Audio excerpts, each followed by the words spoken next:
uma característica muito curiosa de outros tempos que nos precederam, que foi a de uma cultura descorporalizada, vamos dizer assim. É curioso como, quando uma tradição específica, uma organização qualquer, quando ela começa a entrar em decadência, ela começa a se apegar demais às regras e vai perdendo a conexão com o espontâneo. Deixa de confiar no espontâneo. E num sentido macro, a nossa cultura foi caminhando na direção da rigidez já de séculos e séculos atrás. Me lembro nesse momento do filme O Nome da Rosa. Quem assistiu O Nome da Rosa? Que, aliás, acho que podia ter passado aqui O Nome da Rosa, porque aquela é uma fotografia fiel da cultura da descorporeidade e da desconfiança em relação ao corpo e, no caso do filme, especificamente da alegria, que, curiosamente, como um dos grandes terapeutas corporais desse século, Reich dizia, um corpo saudável é necessariamente um corpo aberto para a alegria. Mas um corpo esquecido, um corpo aprisionado, ele é um corpo apagado, é um corpo desvitalizado. Então, vindos de uma era que marcou profundamente o inconsciente do Ocidente, e que talvez a expressão mais dramática dessa era tenha sido o período vitoriano, né? O puritanismo vitoriano, em que as mesas, as pernas das mesas eram cobertas para que os homens não vissem as pernas das mesas, porque as pernas das mulheres não podiam ver de forma alguma, porque as saias eram lá embaixo. Mas se vissem as pernas das mesas, poderiam ter desejos ilícitos. Então, assim, e vocês sabem que foi a era vitoriana que gerou as maiores perversões na área da intimidade humana, né? Então, o tempo que a gente vive é um tempo, de certa forma, de correção desse tempo, correção dessas características e de um resgate do corpo, coisa que vem no nosso século, vem com Freud, depois vem com Reich, mais ainda com Reich e com outros, depois alguns outros filósofos, e o corpo começou a ganhar espaço dentro da cultura. Não ganhar espaço na cultura porque ele sempre teve espaço na cultura. Quanto mais uma cultura nega uma faceta da natureza humana, mais ela se atrela, se apega e se aprisiona a essa faceta, né? O período de negação do corpo gerou uma era totalmente materialista, né? Em que a própria espiritualidade era vista como uma desconexão absoluta, mística e transcendente, desconectada do corpo. Lá na frente a gente vai falar um pouquinho mais sobre isso. Mas quando a gente entra em contato com outras culturas, como, por exemplo, essas culturas orientais que têm ocupado parte do nosso trabalho aqui, e são tradições que veem o corpo de uma forma diferente. O corpo, para elas, é um espelho do universo. É um espelho do universo, onde existem mistérios que a gente está longe de descobrir. Não indo tão longe, a própria ciência ocidental, recentemente a medicina e a psicologia, geraram uma compreensão das doenças, que cada vez mais ganha espaço, que mostra a doença como um espelho da psique. Então, esse é o momento em que a gente está, aprendendo a descobrir no corpo um verdadeiro mistério, aprendendo a descobrir no corpo um espelho de realidades internas. As doenças como expressão de padrões emocionais, de padrões psíquicos. As posturas que nós temos na vida, todos nós, cada um de nós, a minha postura, se vocês pudessem, nesse momento, entender ou perceber os músculos tensos em mim, nesse momento, pelo simples fato de estar aqui na frente de vocês, vocês poderiam entender um pouquinho do que eu estou sentindo nesse momento, né? Porque há uma conexão direta entre o sentir, entre o perceber e a resposta do corpo. E o Reich mostrava que quando a nossa maneira de funcionar no mundo vai se tornando um padrão, esse padrão se cristaliza num tipo de corpo. E cada um de nós hoje tem um tipo de corpo que é resultado da nossa história. Quer dizer, não era função de um encontro como esse aprofundar a tal ponto de descobrir qual era a nossa história registrada no corpo. Mas não tenho nenhuma dúvida de que a história de vocês está registrada no corpo. Está registrada nos padrões de tensão nos músculos. Uma vez eu participei de um encontro com um discípulo direto do Reich, o Navarro, e vi ele fazer um exame, um diagnóstico muscular de uma pessoa, e foi uma coisa gozadíssima. O Navarro começou a pegar a perna do paciente, vamos dizer assim, e daqui a pouco ele parou e começou a dizer, bom, a sua mãe deve ser assim, assim, assim, assim, assado. E o camarada concordou com tudo que o Navarro tinha dito. Quer dizer, uma pessoa experimentada, tocando o tônus, sentindo o tônus de um músculo, podia saber as características da mãe do camarada. Então, vocês vejam assim, a que nível de corporificação as memórias das relações e das nossas reações passadas acabam ganhando, né? Então, assim, não era nossa função ir por esse caminho, mas eu não podia deixar de falar isso, apesar de que outros companheiros já tocaram nessa dimensão, para a gente não esquecer da profundidade que um trabalho com o corpo pode chegar a ter, até a nível de transformação dos nossos padrões internos.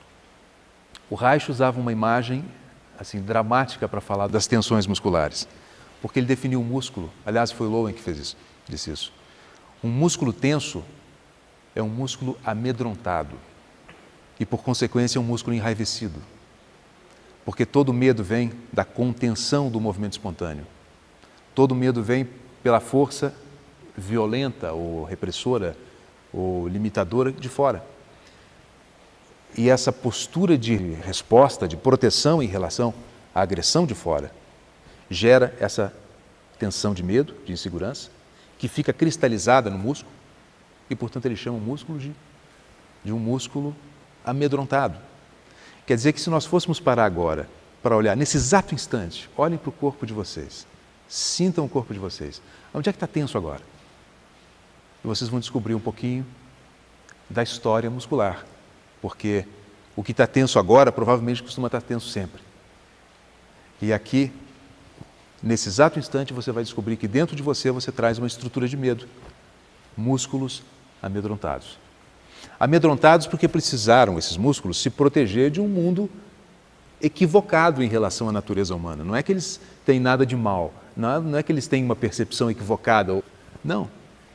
Essa resposta que você tem no corpo, essa proteção que você tem no corpo, é a justa resposta, a justa reação a um contexto inapropriado para a natureza humana que, infelizmente, quase todos nós encontramos desde os primeiros dias de vida.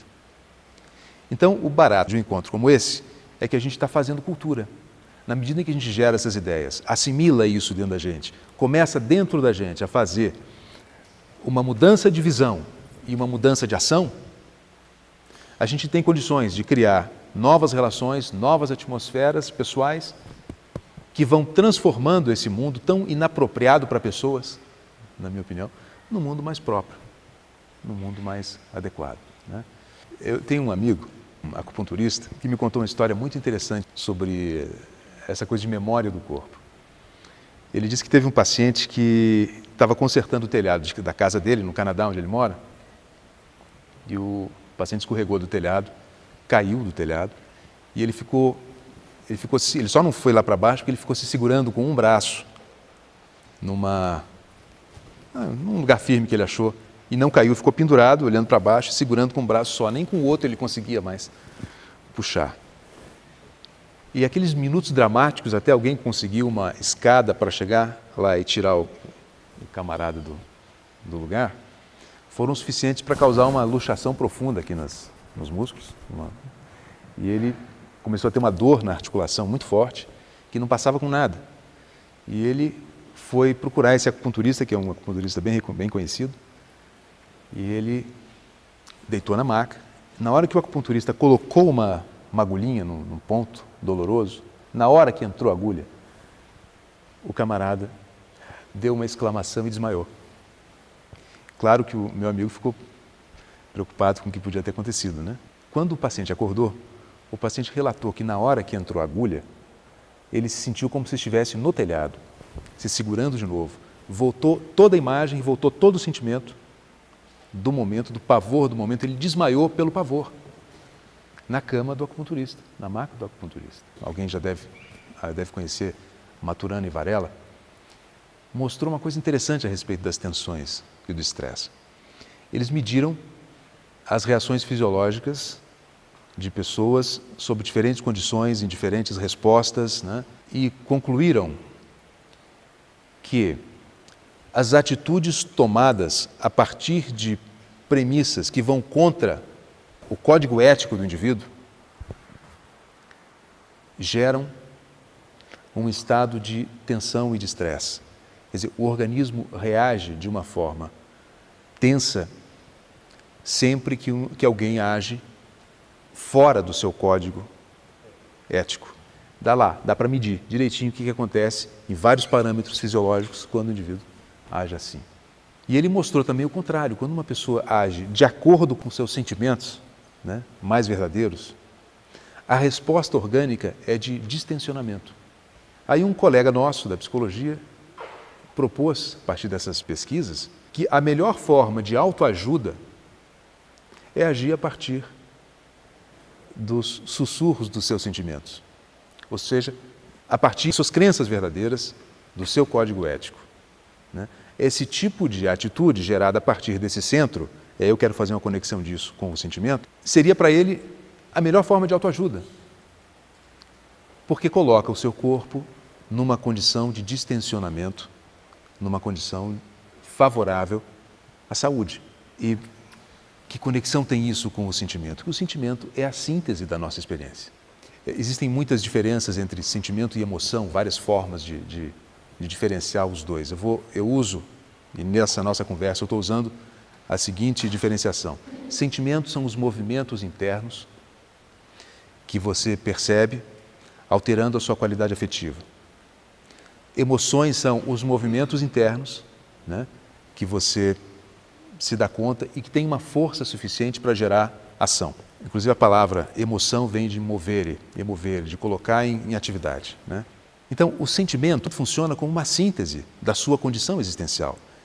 Ele aglutina as suas crenças mais profundas, ele aglutina a sua história, aglutina as percepções até inconscientes que você registra de um ambiente sem se dar conta delas e sintetiza tudo isso numa experiência bem definida afetivamente. Portanto, saber escutar o sentimento, evidentemente, é uma medida e é um aspecto da saúde, de um funcionamento saudável. Quando a gente não, por mil razões, aprende a se desconectar do sentimento, seja por uma opção, por uma vida mais racional, seja por uma opção religiosa para respeitar algumas regras externas, e a partir disso vai provocando essa desconexão, você pode dizer que a pessoa gradualmente vai caminhar no sentido da inconsistência. Por mais forte que ela pareça, falta algo. E com um pouquinho de sensibilidade você vai se dar conta de que falta algo. Em você, que falta algo naquele com quem você está. A saúde depende da conexão entre as sensações do corpo, uma conexão com o sentimento, uma conexão com a razão e uma conexão com a intuição. Quer dizer, um funcionamento integrado, ele envolve essas 4 dimensões e que se expressa nessa experiência do agora, quando o indivíduo pode se escutar, né? E nessa escuta ter a referência, a real referência para a sua resposta no mundo. O sentimento, claro, ele tem uma dimensão corporal, ele é bioquímica também. Alegria provocando a expansão, uma trepidação, o medo, a energia indo para baixo, a ansiedade gerando uma inquietude, um desequilíbrio, né? A raiva fazendo com que a energia toda vá para cima. E é gozado que você vai estudar medicina chinesa, você vê como vários sintomas desses quadros são entendidos a partir do movimento da energia. Quer dizer, a pessoa que fica com raiva, fica com a cara vermelha, começa a ter tonturas, tudo isso porque subiu um fogo que vem do fígado, um fogo que vem e chega na cabeça, e se esse fogo é muito forte, ele vai se transformar num vento, que é aquele vaporzinho que a gente sente em cima do fogo, e aí a pessoa vai começar a ter hipertensão e vai desmaiar e vai ter mil outros sintomas. Então, corpo é a nossa âncora, é a âncora para aferir quem somos nós nesse momento, né? Como nós reagimos nesse momento. Uma pesquisa interessante, alguns anos atrás, mostrava que um dado de eficiência das psicoterapias é justamente o tanto que a psicoterapia auxilia uma pessoa a ter consciência corporal. E quanto mais consciência corporal, mais senso ela tem da sua experiência, mais competência ela tem para responder aos desafios do meio.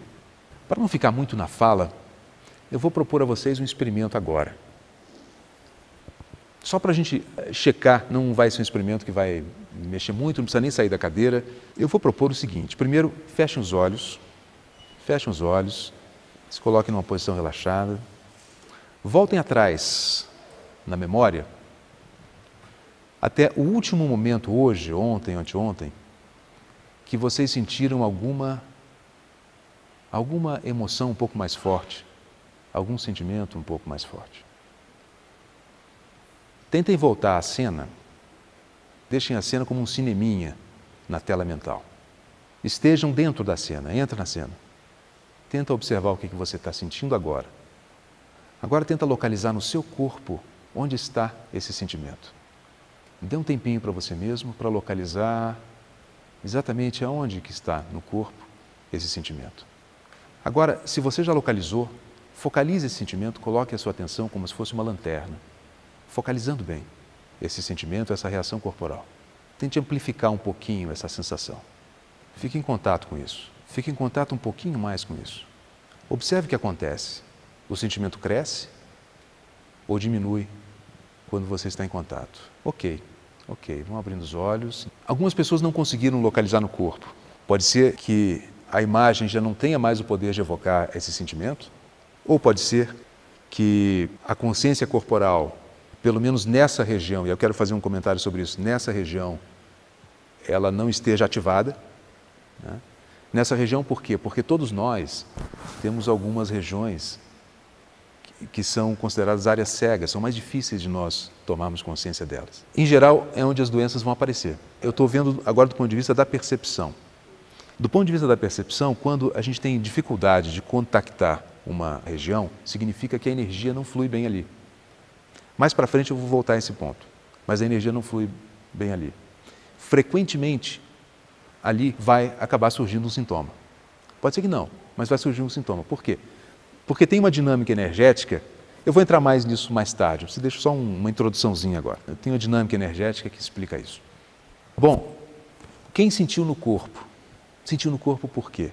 Porque o nosso organismo biológico e energético, o próprio corpo funciona como, ele é um cérebro em si próprio. Toda a nossa estrutura energética funciona como um cérebro em si próprio. Diferentes experiências reagem, estão associadas a diferentes partes do corpo. No cérebro é assim também. Então, uma pessoa vai sentir, vai lembrar de alguém muito querido e vai focalizar um sentimento na área do coração. Às vezes não é bom.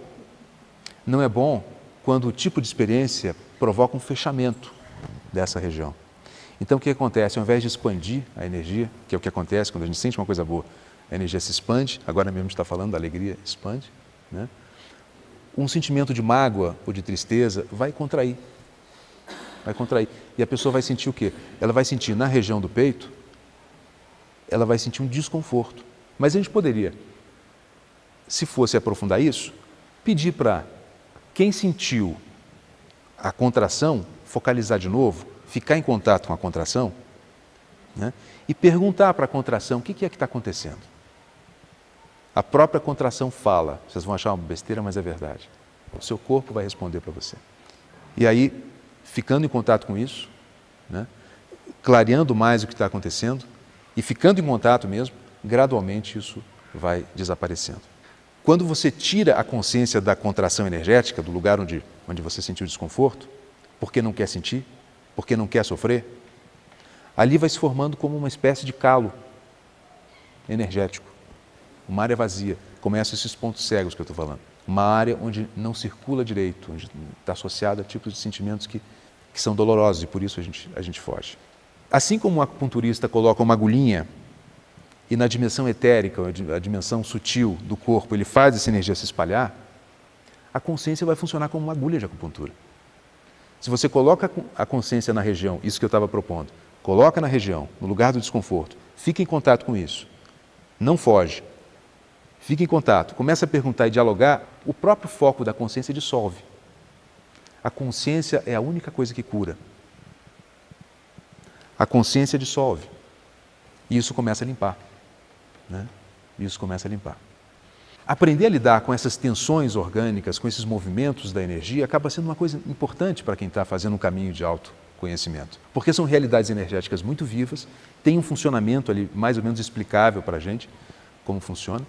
E essa grande regra de que onde está a consciência está a saúde. Onde faltou consciência, começa a desvitalização. Né? Vamos à frente, então. Eu falei de um lado da questão do corpo, que é a tensão. Até agora a gente tem focalizado nisso. A tensão e as suas consequências, como a tensão adoece, como a tensão seja fruto de um encontro com um contexto inapropriado, seja fruto de atitudes em desacordo com seus próprios sentimentos, como isso vai gerando um estado de estresse que se manifesta tanto nos músculos quanto nos órgãos e que vão levando uma vida de cada vez mais desgaste, de menos felicidade, vamos dizer assim. E o oposto? E o relaxamento? E a soltura? Nos últimos anos, essa questão do relaxamento tem ganhado um espaço interessante na mídia no termo qualidade de vida. Qualidade de vida virou sinal de uma busca coletiva, até como percepção do desgaste de uma sociedade industrial focalizada no lucro de alguns e na busca incessante da sobrevivência, num contexto cada vez maior de insegurança em relação ao emprego, etc. e tal. E, enfim, esse mundo gerou um grande desgaste. E aí surge, como complemento, essa filosofia da qualidade de vida. E as empresas todas começam a se preocupar com qualidade de vida. Só que qualidade de vida, pelo menos no contexto dessa cultura profissional, etc., qualidade de vida é apenas um dos efeitos do relaxamento, de atitudes que geram relaxamento, de certos cuidados. Se a gente for olhar para as culturas orientais, todas elas buscam isso. Todas elas buscam relaxamento. Se você for ver as práticas da yoga, as abordagens chinesas e outras mais, elas buscam uma integração que, por fim, resulta num distensionamento. Onde você tem tensão muscular, a energia não flui. Então, no Tai Chi, a pessoa vai descobrir ali que ali não está dando para fluir. Se ela continuar, vai conquistando um relaxamento que permite que a energia flua. Todas essas tradições foram criteriosamente calculadas para desbloquear esses nódulos a que eu me referi há pouco. Fazem isso sem precisar de nenhuma teoria psicológica, simplesmente pensando em termos de energia. A postura, a respiração, a tranquilidade mental fazem com que a energia flua e vá desbloqueando. Como o relaxamento entra nessas outras tradições? Entra como um caminho de conexão com experiências mais profundas. Espiritualidade, religiosidade real, não pode ser desconectada de silêncio. Silêncio, tranquilidade. E já ficou muito claro por tudo que foi falado aqui, que a espiritualidade é uma fonte borbulhante dentro de nós, esperando apenas para ser descoberta. E ela só não é descoberta pelos burburinhos da mente, pelas inquietações, pelos padrões repetidos, pela falta de consciência, pela consciência apagada, sem luminosidade, que vai resultando de uma vida que não focaliza o centro, o sentimento, a consciência, o espírito, etc. Isso me faz pensar numa coisa que na sexta-feira, nós temos um grupo de estudos de budismo tântrico. Nessa sexta, a gente estava falando sobre isso, um capítulo de um livro que falava que o objetivo do tantrismo tibetano, tá, só para usar uma das tradições, para tentar explicar o que eu quero dizer, o objetivo do tantrismo tibetano é descobrir que dentro desse nosso corpo, a partir de uma atitude meditativa, uma atitude silenciosa, que prioriza a tomada de consciência, é descobrir que esse corpo tem dentro dele toda uma outra realidade. Os tibetanos chamam isso de corpo Vajra, o corpo indestrutível, e se referem sobre todo esse sistema de canais e de centros e de energias sutis que também fazem parte de nós. Então, falar em corpo, que na nossa cultura hoje significa falar em corpo físico, né, gradualmente está se modificando. Eu acho que daqui a uns 300 anos, quando se falar em corpo, não é isso que a gente imagina que como corpo hoje. O corpo vai ser a dimensão física, mas também toda essa outra dimensão sutil que nós temos e que, se não descobrimos e não integramos isso a um conceito de ser humano, a nossa forma de vida e a organização da nossa sociedade vai desqualificar o que nós realmente somos. Então, o conceito de corpo ele tem que crescer, ele tem que se ampliar. Vocês já viram assim, a inteligência fantástica que tem na inteligência muscular?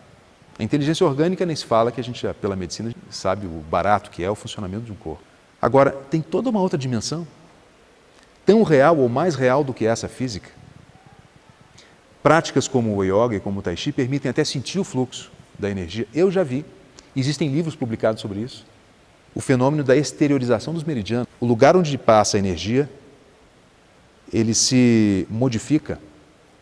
Fica um fio, às vezes vermelho, às vezes branco. Existe um livro na China publicado sobre reações nos meridianos e isso é uma coisa muito, muito viva. Ou seja, os canais de energia, os centros sobre o Manipura e a questão do calor, né, a relação do Manipura com o calor, de focalizar a consciência aqui e sentir pulsar. E você vai em livros tibetanos, vai em livros chineses, e isso está descrito lá. Quer dizer, existe toda uma realidade energética no nosso corpo que abre as portas para um entendimento diferente da nossa natureza e possibilidades diferentes da nossa consciência. Então, eu sinto que esse é o tempo em que a gente está descobrindo isso. O Ocidente descobre isso. Dos anos 60, anos 70 para cá, isso começou a crescer devagarinho e hoje explodiu. Para todo lugar que você vai tem aula de yoga, tem aula de tai chi e assim, começa-se a descobrir essa realidade. E o que essa realidade mostra?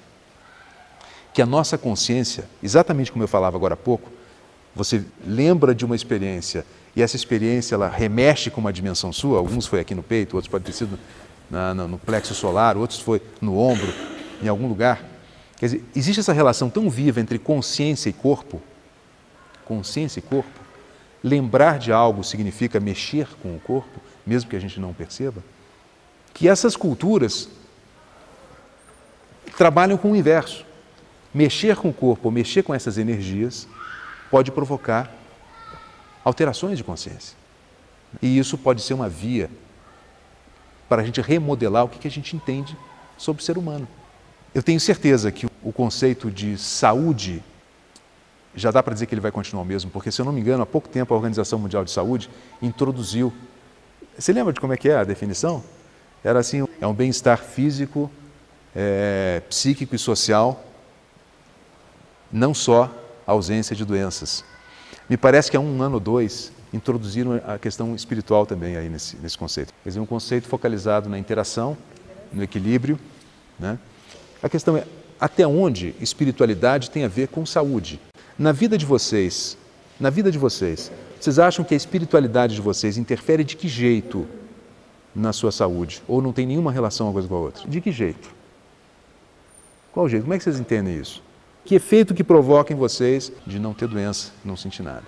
Então, um dos jeitos da espiritualidade interferir positivamente na saúde é através de certos recursos, certos experimentos, certas experiências que você pode fazer, no caso de invocação, né?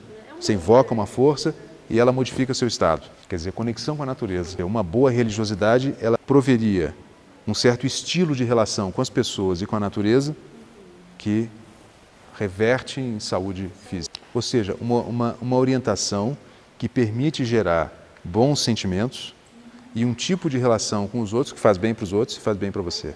A gente vive a era da ansiedade mesmo. Não é fácil porque a vida vai apresentando situações que vão gerando tensão e que é muito complicado a gente, primeiro, ter os recursos, ter as respostas vindas mesmo de uma tradição, e segundo, é difícil elaborar isso a ponto de poder ir para a sua vida, que é a capacidade de ter o foco, saber o que é e trabalhar em cima. É muito fácil você meditar, é muito fácil ler e tal, o difícil é chegar e praticar. Eu tenho a impressão que é por isso que o Buda disse que uma das 3 joias, as primeiras coisas para você fazer um caminho espiritual, uma das 3, ele chamou de Sangha, que é ter uma comunidade, ter um grupo, uma família espiritual. Para quê? Para que tanto a luz possa ser compartilhada, quanto as dificuldades possam ser compartilhadas. Sabe por quê? Um camarada muito importante na história da psicologia, chamado Alport, ficou impressionado com um fenômeno que no meio religioso era possível encontrar as pessoas mais amorosas, mais benevolentes, mais fraternas e, ao mesmo tempo, no mesmo lugar, as mais preconceituosas, as mais rígidas, as mais pouco amorosas, mais secas, em termos de até esses 2 tipos de pessoas convivendo nos ambientes religiosos. Então, o Alport começou a tentar descobrir por que isso e fez uma pesquisa sobre preconceito. Como se explica a presença do preconceito num contexto religioso? Sabe o que ele descobriu? E esse é um conceito que até hoje é usado na psicologia, que existem 2 formas de fazer religião. Uma ele chamou de religião intrínseca. É essa aí. Há uma relação do indivíduo com algo superior e uma busca do indivíduo por vivenciar isso e por ser coerente com aquilo que ele vive. A outra, ele chamou de religiosidade extrínseca. É das pessoas que fazem a religião para ganhar alguma coisa com ela, em especial ganhar a admiração dos outros. É a personalidade religiosa, a personalidade é a máscara da religiosidade, né? Quer dizer, a religiosidade vira um adorno para a pessoa, mas não é uma vivência real.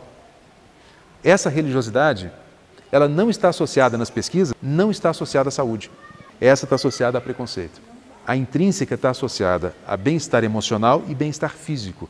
E existem, inclusive, pesquisas que mostram, né, que a recuperação, então, tanto em doenças físicas quanto em doenças mentais, ela é mais rápida quando o indivíduo tem um suporte religioso, espiritual, vamos dizer assim.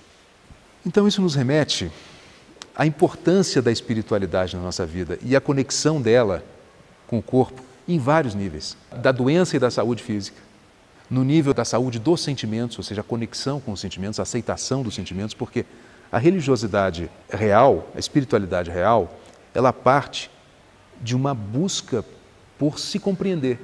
É um caminho de autoconhecimento. É um caminho de conhecer a ordem das coisas, mas também um caminho de autoconhecimento. E isso refina os nossos canaizinhos de percepção para a nossa experiência.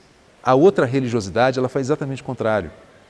Ela seca a nossa capacidade de percepção das experiências mais sensíveis, mais sutis dentro de nós. E o indivíduo acaba vivendo assim, uma máscara de religiosidade. E daqui a 300 anos, quem sabe, a gente vai ter uma concepção, um jeito bem interessante para mim de definir espiritualidade é a consciência das interconexões. A Annie Besant, uma escritora teosófica de peso, ela dizia que espiritualidade é a consciência da unidade. E acho que esse termo unidade, ele tem um sinônimo importante no nosso tempo, que é a questão da inter-relação.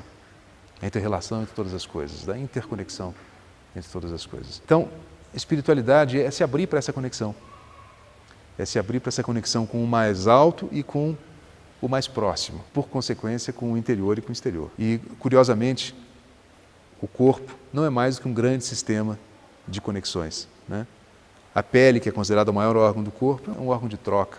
E todos os outros órgãos estão em interação constante entre si e o organismo com toda a natureza. Quer dizer, não dá para ver nada separado do resto.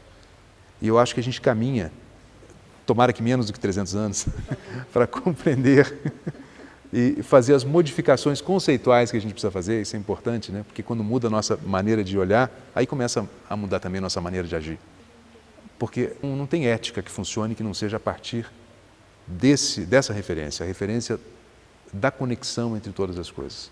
Porque a perda da ética é simplesmente a perda do senso do outro, é a perda do senso do contexto, é priorizar exclusivamente o seu interesse sem se dar conta da natureza sistêmica, interrelacional de tudo. Então, acho que nós todos aqui somos, de certa forma,